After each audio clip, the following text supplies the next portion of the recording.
যমুনা গ্রুপের প্রয়াত চেয়ারম্যান বীর মুক্তিযোদ্ধা নুরুল ইসলামের ষষ্ঠ মৃত্যুবার্ষিকীতে দোয়া ও মিলাদ মাহফিলের আয়োজন করা হয়েছে বিভিন্ন জেলায়। সকালে গাজীপুর শ্রীপুরের শফিপুরে দোয়া ও মিলাদ মাহফিল অনুষ্ঠিত হয়। যমুনা গ্রুপের স্পিনিং ডিভিশনের উদ্যোগে আয়োজিত মাহফিলে স্থানীয় মসজিদের ইমাম ও মাদ্রাসার শিক্ষার্থীদের অংশগ্রহণে পবিত্র কোরআন খতম করা হয়। পরে মরহুমের আত্মার মাগফিরাত কামনায় বিশেষ দোয়া ও মোনাজাত করা হয়। দোয়া শেষে প্রায় 4,000 শ্রমিকের মাঝে খাবার বিতরণ করা হয়। এ সময় প্রতিষ্ঠানের কর্মকর্তা, শ্রমিক, কর্মচারী সহ আরও অনেকে উপস্থিত ছিলেন।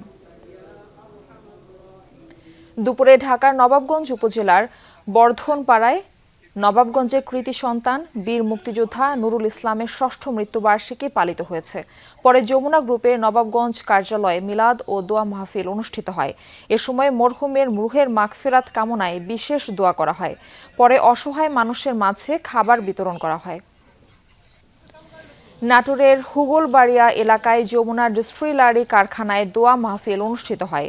এ সময় কর্মময় জীবন আলোচনা করে বক্তারা বলেন, দেশ বরেণ্য নুরুল ইসলাম সারা জীবন দেশ ও মানুষের কল্যাণে কাজ করে গেছেন।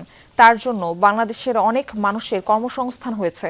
পরে মরহুমের রুহের মাগফিরাত কামনায় বিশেষ মোনাজাত করা হয়।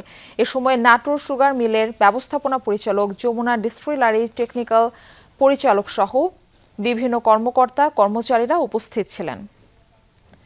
যমুনা গ্রুপের প্রতিষ্ঠাতা নুরুল ইসলামের মৃত্যুবার্ষিকী উপলক্ষে হবিগঞ্জে 7 দিনব্যাপী কর্মসূচি পালন করছে যমুনা ডিস্ট্রিলারি ইন্ডাস্ট্রিয়াল পার্ক। দুপুরে মাধবপুরে যমুনা ইন্ডাস্ট্রিয়াল পার্কে দোয়া মাহফিল অনুষ্ঠিত হয়।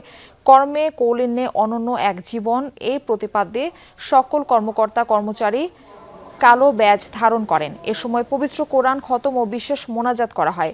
পরে এতিম, অসহায় ও ইন্ডাস্ট্রিয়াল পার্কে কর্মরত 7,000 মানুষের মাঝে খাবার বিতরণ করা হয়।